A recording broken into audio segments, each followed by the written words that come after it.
Hello and welcome, friends, to our brand new program. This is Secular Buddhist Essentials. I'll have to get used to saying that. And it's an exciting new program that I'm here to tell you all about.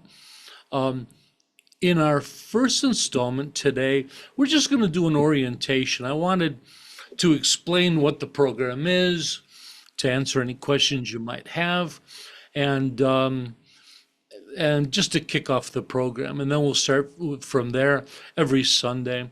So the idea behind this program um, came to me with the idea that we've been sharing bits and pieces of this Secular Buddhist Essentials for some time now in Sunday teachings. And the idea is Secular Buddhist Essentials as a text I've been working on for some time now, for maybe about 3 years, off and on, piecemeal stuff. And it's based off of my prior text, Tibetan Buddhist Essentials. And so the idea would be we do the same kind of outline and structure, but just in a secular Buddhist way. And that makes the whole thing easy. And and I thought that since I'm already sharing the basic core teachings on Sundays, but just kind of piecemeal here and there, I thought, why don't I just start right at the beginning and teach the topics, and then as I teach them, I can record them, transcribe them, and then use the transcriptions for the final text. The final text will be our foundational text for our SBT curriculum. And the text will be called, of course, Secular Buddhist Essentials. The byline I have is A Modern Guide to Awakening, but I'm leaning towards possibly a 21st century guide for awakening, because from a line the Dalai Lama uses, which I'm going to share in a little bit. And then from the transcript that we get each week at the end of the program, which I'm not sure how long it would take to do. It could be a year or two. I could put them all together into a final text, and that's going to be our final textbook in our curriculum. So that's exciting. It's also really exciting, just the thought that in 5 years since we started SBT, that we have to start with the beginner text for everybody and work our way up. But we're finally looking at completing some of the final text of our curriculum. So wow, is that exciting. And it happened very quickly. The text itself is written uniquely as Tibetan Buddhist Essentials was. I wrote Tibetan Buddhist Essentials with the idea that this is the text I wish I had when I started studying Dharma. I think a lot of you know there's so many books out there and so many, and but I always had that thought in mind, and I do for this as well, that this text is going to be written so a novice practitioner could pick up this text and be comfortable reading it, studying it, and yet to have the text dense enough, and especially adding a great deal of endnotes to expand what's shared. The idea is that this text would equally be valuable to advanced practitioners, and possibly be the most advanced text that we need within our program, which is not an easy thing to do, but I think I can pull it off. So besides that, the text itself, I was mentioning the Wangmo, getting ready for this class, I had to look through the folders I had for it all. And this is something that I've been working on and writing for something like 3 years off and on. And what happened was I just ended up with a big folder of just a bunch of junk. I didn't know what it was. It took me so long to delete all the stuff I didn't need and to come down to the core parts that are usable. And in the end, I was really pleased with the fact that somewhere along the line, I had done much more work on the text than I had imagined. And there was actually a really viable and healthy text and beginning of the text written and ready. A lot of the outlines are in place, everything else. It's just a matter of slipping in the new teachings from a secular Buddhist presentation. So that made me super excited about this program. And actually, the program was just a last minute thought. We were getting back to Sunday teachings, and I'm thinking, what am I going to teach this week? And then I realized that whatever I'm teaching ultimately is going to be going into the new text. And I thought, hey, why don't we just do it live? And I'll share it. And then all the preparation I have to do each week for a Sunday teaching can be information that I can use for the text itself. So in a sense, I'm writing the text the whole time. So if you think it's a good idea, I agree with you. And as far as today's class, I thought I would read a little bit of the forward notes and material from the text, which is pretty much in place. It's reading pretty well. And a lot of it is reused from Tibetan Buddhist Essentials, but it's all still viable, still important. And if it's okay, I thought I'd read a little bit of the preface. I really like the way it was worded. And instead of me just kind of trying to remember the points, I think I wrote it well. So with that said, let me read some of this to you. It's short. I'm not going to bore you with some long readings. And I apologize that the text isn't ready to share with anybody. We're going to be doing it just in an oral way now. You can transcribe it yourselves from Zoom if you'd like to.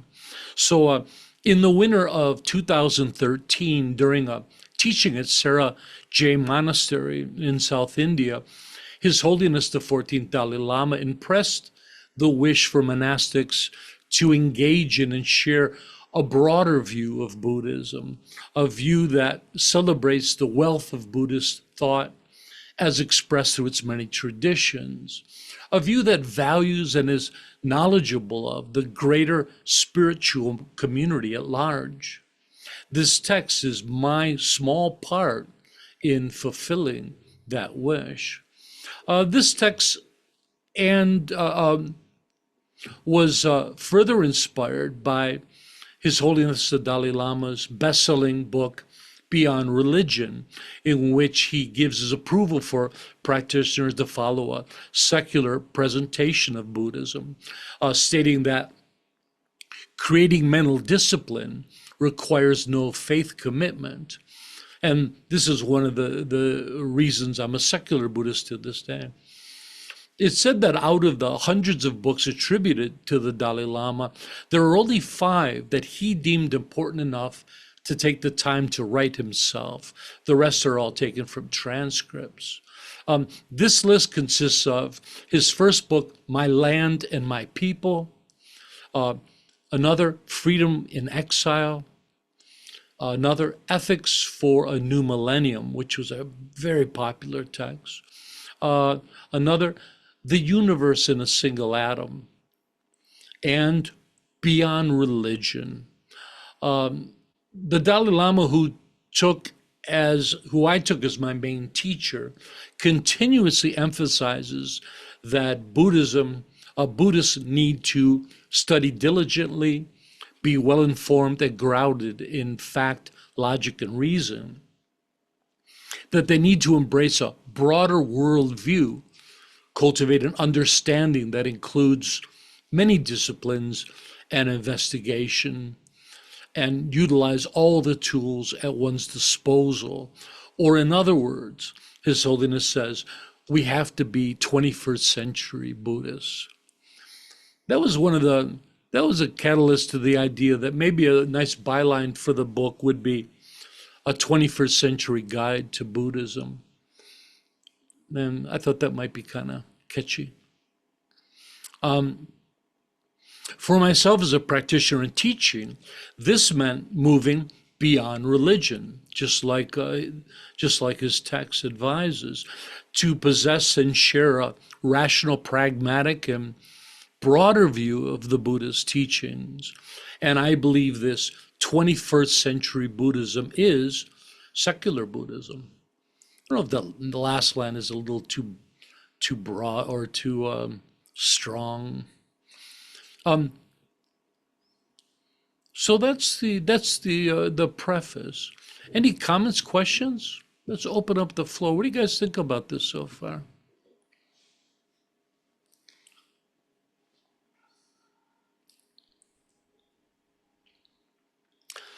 Oh, one at a time, please.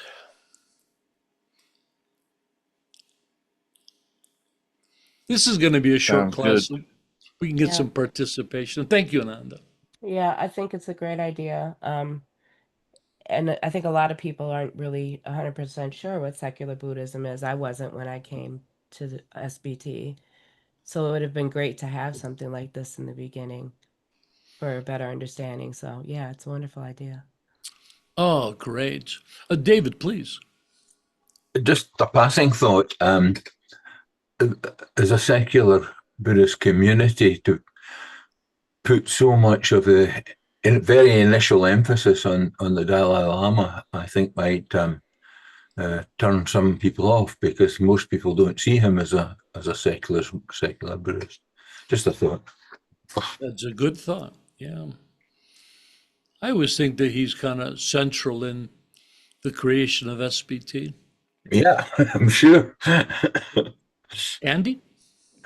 Yeah, I guess for me, I'm just curious to try and understand the differentiation between what I might call traditional Buddhism and secular Buddhism. I mean, yeah, I've read the text that you've got, but I still don't have a clear understanding, because to me, I just don't see Buddhism as a whole, to me. So this may be my misunderstanding, as being one focused on a deity or what have you. You know, to me, it's just more about the concepts of compassion and the teachings of Dharma and things like that.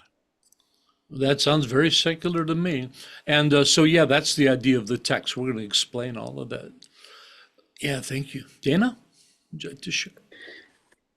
I think that there's a danger in the way that secular Buddhism is presented that leaves out the poetry, the leaves out the mystery, The beauty, the beauty, and spirituality. and that's part of my practice. But also, I'm not interested in the Tibetan. I'm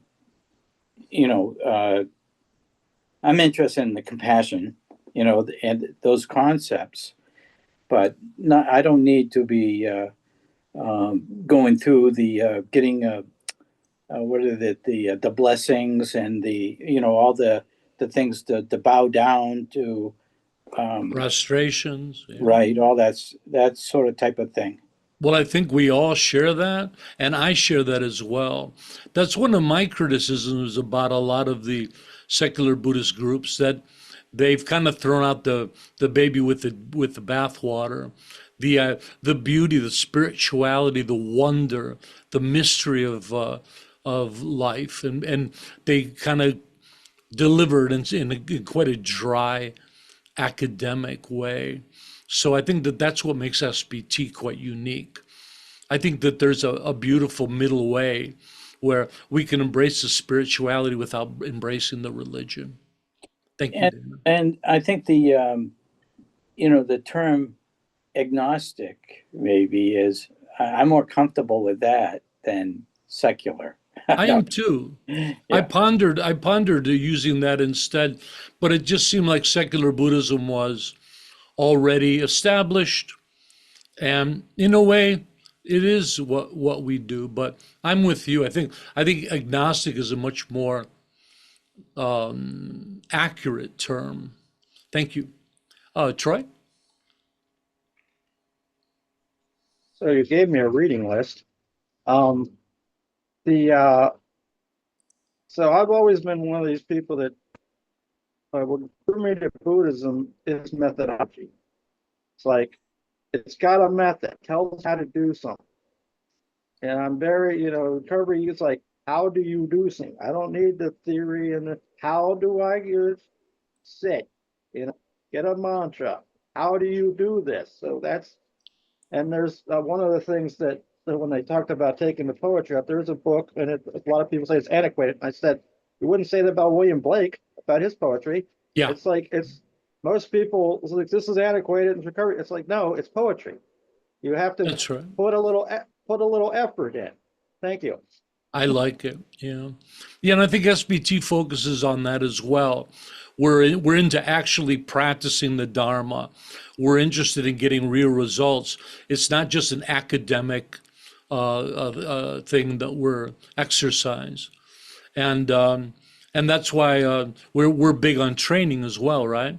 To take vows and train in those in Vinaya as well. So yeah, I think we're quite unique in the secular Buddhist world, and looking forward to sharing it with others. So when it all comes in with this, everything everyone's mentioned are all are all aspects of the text. The text is clearly going to define each of those points. So exciting stuff. Hey, thank you for that, folks. And I'm counting on during these. The great thing about doing it in this style is instead of me alone writing the text and presenting it, when I teach it like this as an open thing, I get the whole Sangha's input. Just now, all the questions that you brought are in my mind now, and they're going to somehow make it onto the page. So we've been doing this for a while with SBT. We love to write practices together, and just the input is just wonderful.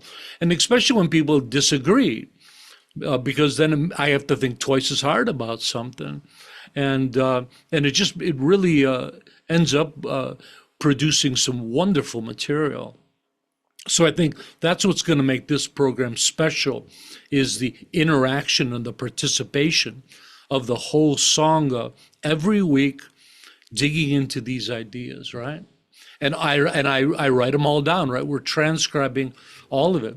Oftentimes, our instructors and practitioners are surprised that things that they mentioned within a program, next time they did the program, they realized that I put it in the text.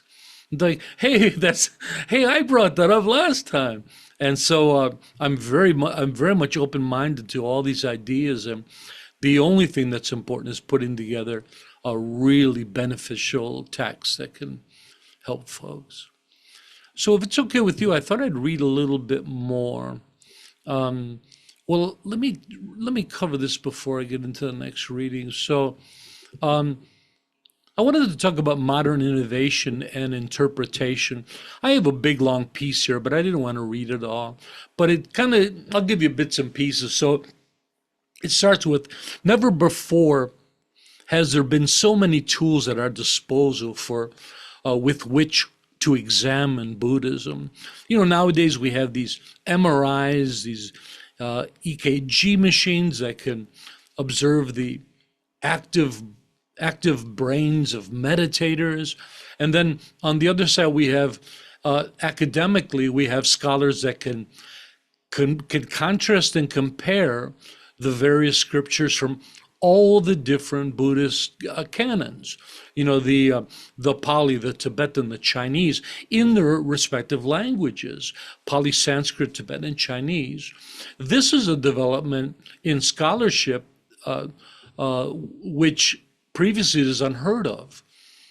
In the past, everyone was very much focused on just being insular and working within their own traditions. But nowadays, it's quite different. But one of the greatest tools to our disposal that isn't mentioned is Buddhist history. And the idea here is that especially when we can look through the lens of all the different traditions and all the different Buddhist cultures and all the Buddhist countries. We can at this point see what works and what doesn't. We can look back and see all the failed philosophies that now we realize were mistakes in understanding the Buddhist teachings, right? And there's many. And what's great is that we'll have scholars in all the traditions that will agree upon them. I think the best example is the Buddhist teachings on no self, which, as for some of us older Buddhists, we all learned that. And nowadays, almost all scholars have come together and say this has been a paramount mistake in understanding the Buddhist teachings. The Buddha never denies the self. He denies a soul or anything that resembles that, right? So that's an example. This is something people in the past couldn't do. So it's an exciting time to be a Buddhist, right? So I see here, every failed interpretation or wrong view in the long history of Buddhist thought helps to clarify the right views, right? Tibetan Buddhism was kind of funny like that. When I was at Sarah J. and in classes, the Tibetan Buddhist curriculum, I never liked the way they presented things. They present all the wrong ideas about Buddhism and then leading to the right one. So they'll cover like the different philosophical schools of Buddhism, and you learn them, and they're worded like this makes sense. And you end up with a feeling like, oh yeah, that's logical, that makes sense. And they say, this is why it's wrong at the very end, right? I think in the West we do the opposite. We say, well, this was a mistaken view, and they'll explain it. So it was very confusing for a lot of us Westerners with that. You had to be careful. You read the whole thing from beginning to end to evaluate it. And in the West, we do the same with philosophy. If you join a philosophy class, they don't teach you, the great existentialists or Heidegger. They teach you 1,000 years of wrong philosophies before you ever get to the more substantial ones. So anyways, that's there. We're not doing that in our text. Don't you worry about that. I think it's kind of a silly way to teach. Here are all the things that aren't accurate. Now let's get to the ones that are. So by continuing to investigate and substantiate both the validity of Buddhism's claims as well as the potential benefits of its practices, we as Buddhist practitioners aid the world in two ways. Firstly, by clearly demonstrating both the universality and the legitimacy of the Buddhist teachings, showing Buddhism to be a safe and effective path. And secondly, by providing reassurance to those currently traversing the Buddhist path that their efforts are indeed advantageous, that what they're doing now does lead to a benefit, it's worthwhile, right?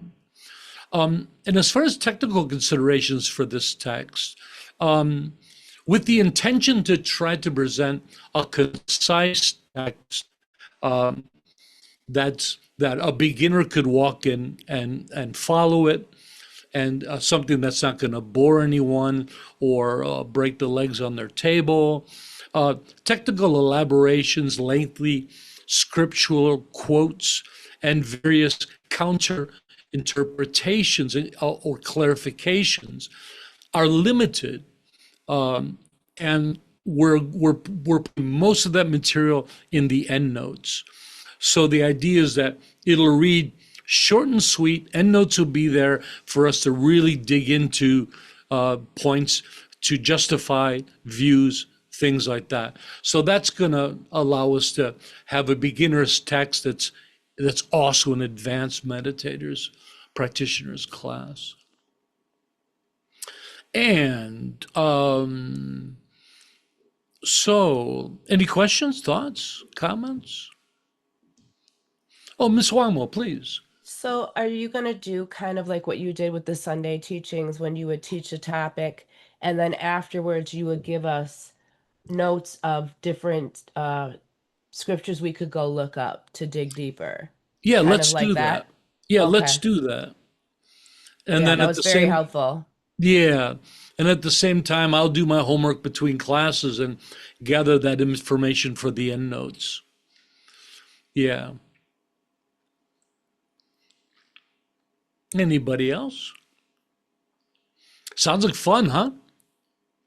One of our Sangha members said, "Oh, I'm looking forward to this. That my basic knowledge of Buddhism is quite limited, and that's something SBT hasn't had. We haven't had a good introduction to Buddhism program."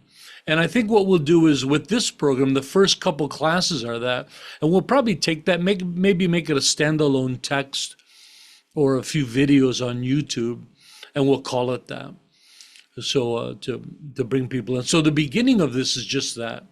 We'll start with, I'll talk about that in a second. I'll give you the outline of it in a second.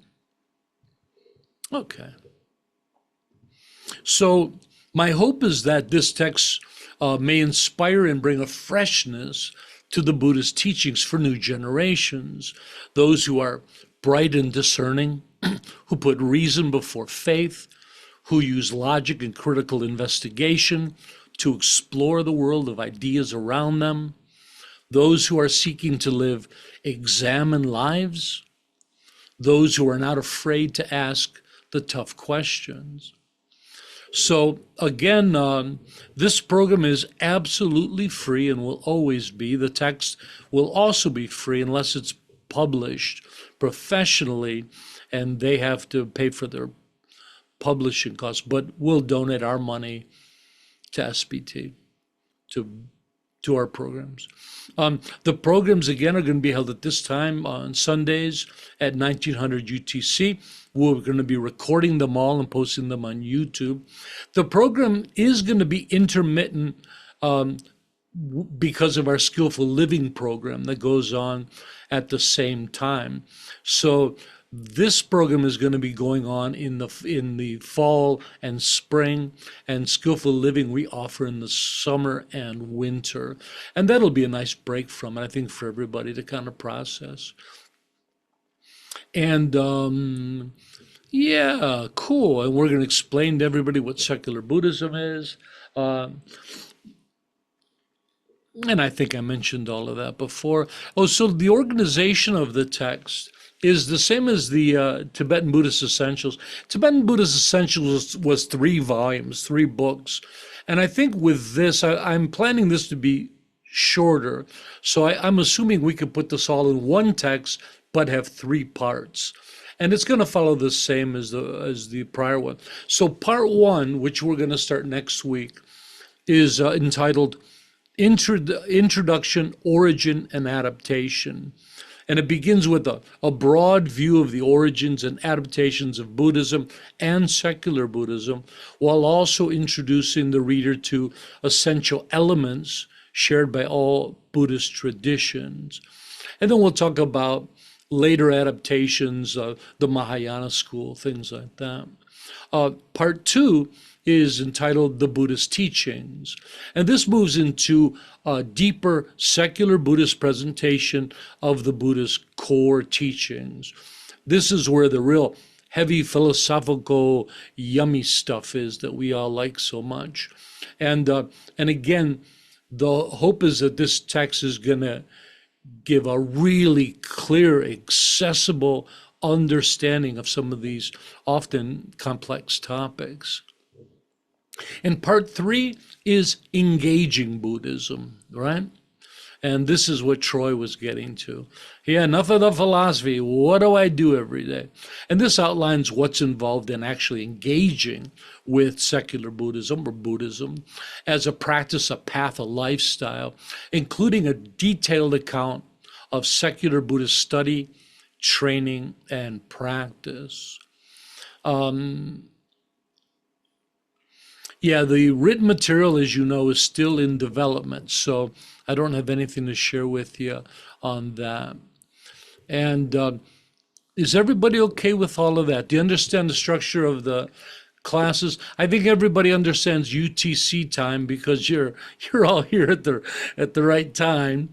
So on the website we have this World Clock Buddy, I think World Time Buddy. It's awesome if you haven't used it. You click it and it just shows the major cities or regions around the world, and it shows you exactly what time everything is. So that's pretty easy. Any other questions, comments? That's all I got for y'all. Who's excited? Oh, look at those hands. I had a question. Please, Patrick. Yeah. Interesting. I found this sangha like a month ago, and so I put it on my calendar, waiting for me to be free. So then I thought this was going to be a Dharma talk, and then I saw that it's kind of now slotted in as like a beginning of this program. Is this kind of replacing the Dharma talk that usually would go here, kind of going forward for at least for the time being? It sounds like. It is because at one point I just realized that the Dharma chat was me just sharing this book, but I was doing it in a kind of a uncomfortable way or a weird way. We're just picking random topics, and then the thought was, why don't I just start right at the beginning? And we'll give classes on it, run through it topic by topic, chapter by chapter. And at the end, we'll end up with this wonderful book, Secular Buddhist Essentials. And all of Secular Buddhist Essentials is Dharma. So, yeah, what do you think of the idea? Yeah, it's a cool idea, way of just making, getting a little bit of a structure, but it's kind of the same thing you guys have been doing, sounds like, already. And so I love it. I'm still happy to be here. But I was confused at first, like, did I sign up for this? And so. Oh, that's cool. Yeah, and a very productive way to go about it, right? Mm-hmm. So I just thought, I'm spending all this time each week preparing for the teaching. Why don't I actually write the book at the same time? Maybe this is a good point for me also to mention some of the upcoming programs. So we got a really full fall season. Let alone are we the friendliest sangha in the world. I think we're the busiest as well. So today's the first class of our Secular Buddhist Essentials program. This will be every Sunday. Tomorrow starts the beginning of our mind training program. Our mind training program we do in the spring and fall. And it's on different types of mind training. For those of you that don't know mind training, it's basically a Tibetan Buddhist practice, but I always think they should call it heart training because what it is, it's about developing the altruistic mind of awakening. It's about developing compassion and loving kindness, opening up your heart to the world. It's an absolutely beautiful practice. Anyone can do it. It's open to everyone. This first time, we're going to be doing 2 programs in the fall. This one is the 8 verses to train the mind or train the heart. And it's a super easy program. There's no study. You get a simple verse. Tenzin Samten is going to be leading the program. You get a simple verse. Tomorrow in at 1600 UTC, he's going to explain the verse, and then you just kind of keep it in the back of your mind throughout the week. And you kind of reflect on it. What does it mean? And it's a bit of a contemplation, a bit of a practice. You try to kind of put it into practice, but it's a very easy and beautiful practice. That's available to everybody. And starting next Saturday, we're beginning our Introduction to Meditation program series. We're starting with level 1 for all of you that would like to learn more about meditation and mindfulness. It's a 3-week program. You can sign up for on the website. A few weeks after that, we'll be doing level 2, which is also a 3-week program. And then a few weeks after that, we'll be doing level 3, which is an introduction to insight meditation or vipassana. And that's a 5-week program. So that's a great way to really polish up your Buddhism, so your meditation practice. So we have a really fun and exciting fall for everybody. Everybody's welcome to come to any and all of them. Lastly, we do have our daily meditations. We offer 3 public online meditations a day. They're a lot of fun. We meditate on various topics. So that's available to everyone as well. And then we have a vibrant What's Up chat community. What's cool about What's Up is they're private. There's no advertisers. Everything's free. There's no bad actors that are causing trouble. We kick them right out. We don't have any patience for troublemakers. It's just a group of really awesome folks. And we have simple chats that people can share pictures of their day and their dogs and their meals and silly stuff. We have Dharma chats. There's about 5 different chat groups in there to choose from on various topics. But it's a really great online community that's available to everyone. You can join that from the website as well. I think I got it all in. Am I missing anything? Oh, that's right. Tuesday car washes are. I'm washing people's cars on Tuesday. No, I'm joking. That's all. I'm not doing anything else. I worked too hard already. Any final thoughts from anybody? Questions, comments, insights? Did you have fun? Was it a good class? How did I do? Pretty good? Good. Yeah, Brian, please share. Yeah. Thank you for everything that you do.